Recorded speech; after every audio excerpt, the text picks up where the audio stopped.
وهي يسجد من دون الله سجدة أبا بو غير إخوة سجدة أبا بو قبر سجدة أبا بو شخص والله لشنشون بنيمة بالرب الكعبة أواني وادو بشك أخون وموس أخون موس أخون دو بشك أخون أما همو يار حرامة لكام آيات حلال كراو دو بشك لكام آيات حلال موس بخوي موس لكام آيات حلال بيالة بخوي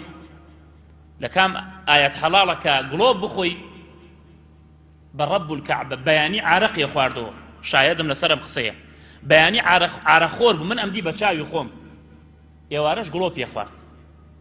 إنسانك فاجر فاسق يوارش موسى يخوارد أو بزا أو السحر أوشتانا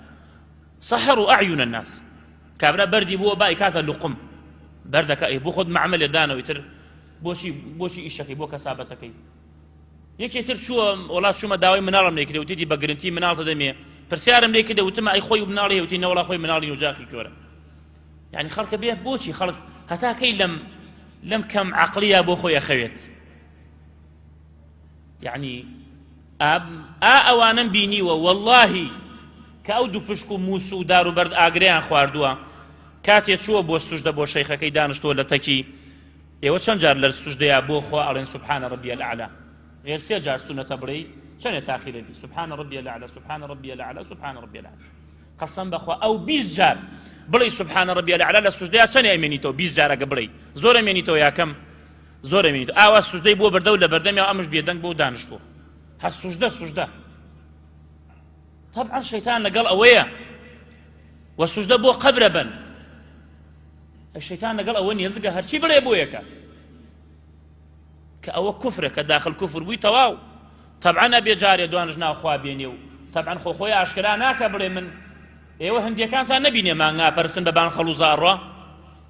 هندي مانغا برس ببان خلوزارو او صاحي كانت ترتا نبيني وكتشي لخويا نكون شون شمشيره كان الزخويا انا وشي كان باورنا هرب اخوانيه بلام امان بناوي اسلام وخلق خلطانوا عيننا وشتي ايش فرق كيني ومنهم من يأتي أمه أو ابنته ومنهم من يكتب طلسما أو طلاسميك باسمان كرد أو مثلث أو رسمي دامي أو رسمي نور رسكان وسير رسكانك أكريت يعني بألفاظك هالنازاني تشيوشيني بويا ومن هنا يتبين لنا أن الجنية لا يساعد الساحر ولا يخدمه إلا بمقابل أو شيطانا يارمتي أم ساحر نادا إلا بمقابل نبيت كلما كان الساحر أشد كفرا كان الشيطان أكثر طاعة له شني أم كفر بك بخوا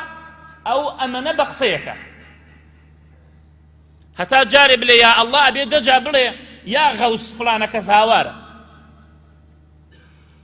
هتا جارب لي والله دجار أبي بلي بسر فلانكس وبقبر فلانكس أبو شوية فأو أنا ليون يزقى وإشكي بو تنفيذك أو جيبجيك